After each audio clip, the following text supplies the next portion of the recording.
Hello, America. And welcome to the Democracy Convention. Welcome to the Freedom Convention. And thank you for the beautiful weather, Chicago.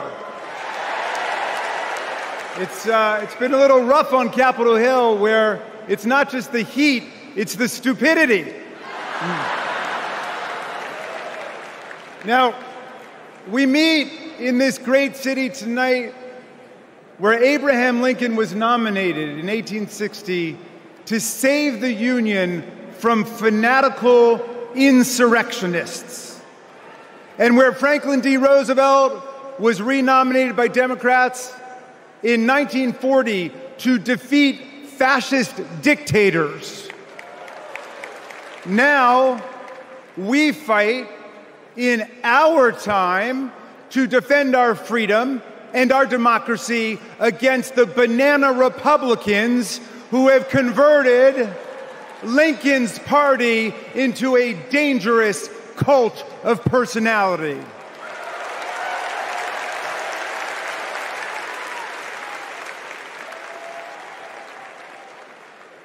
You know, I'll never forget the pounding on the doors of the House chamber on January 6th, or the screams to follow. Hundreds of our police officers taunted and attacked, 140 of them wounded by extremists wielding baseball bats, steel pipes, even American flags. 5 people died that day, and 4 more of our officers took their own lives in the days and weeks to come.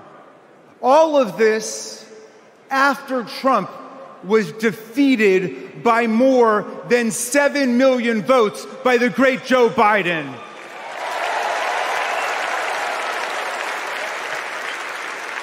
It was after 80 judges rejected every ridiculous claim raised by this sore loser who does not know how to take no for an answer from American voters, American courts, or American women.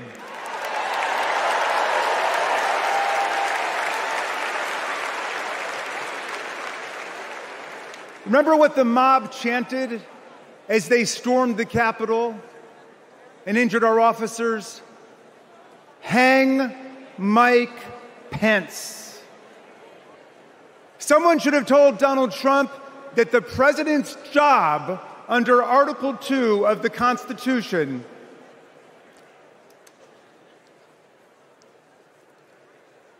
Someone should have told Donald Trump that the president's job under Article 2 of the Constitution is to take care that the laws are faithfully executed, not that the vice president is executed.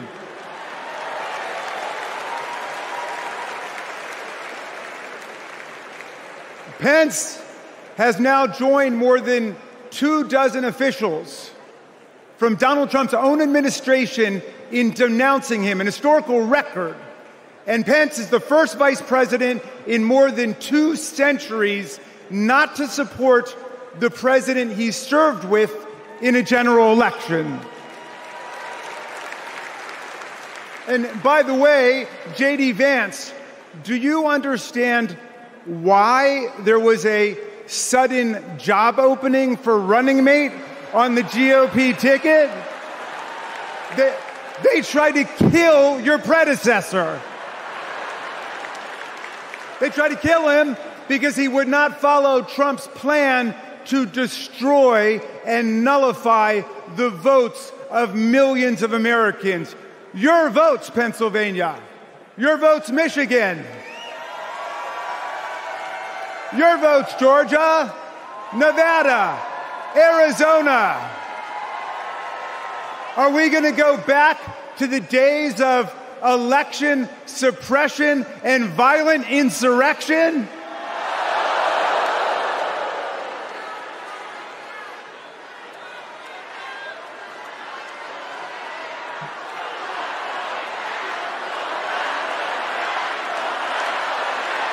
We're not going back.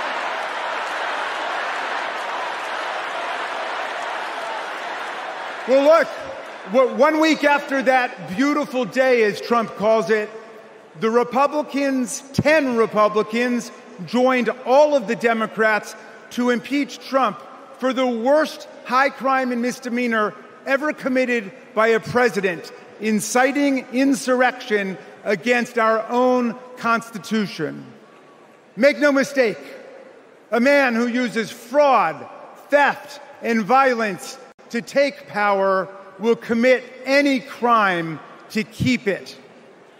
And now Trump's promising to pardon hundreds of his fellow criminal convicts and insurrectionists. He calls for, quote, the termination of all rules, regulations, and articles, even those in the Constitution.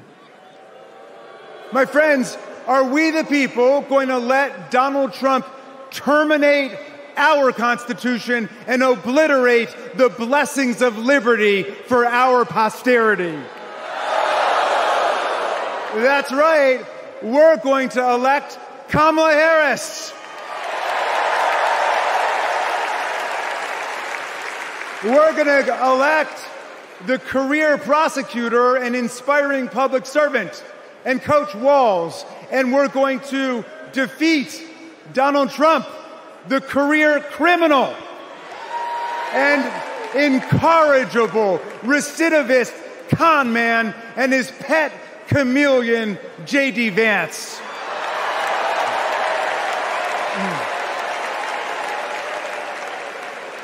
And America, let's make it a landslide so big that Donald Trump and his kangaroo court Supreme Court justices cannot even try to steal it.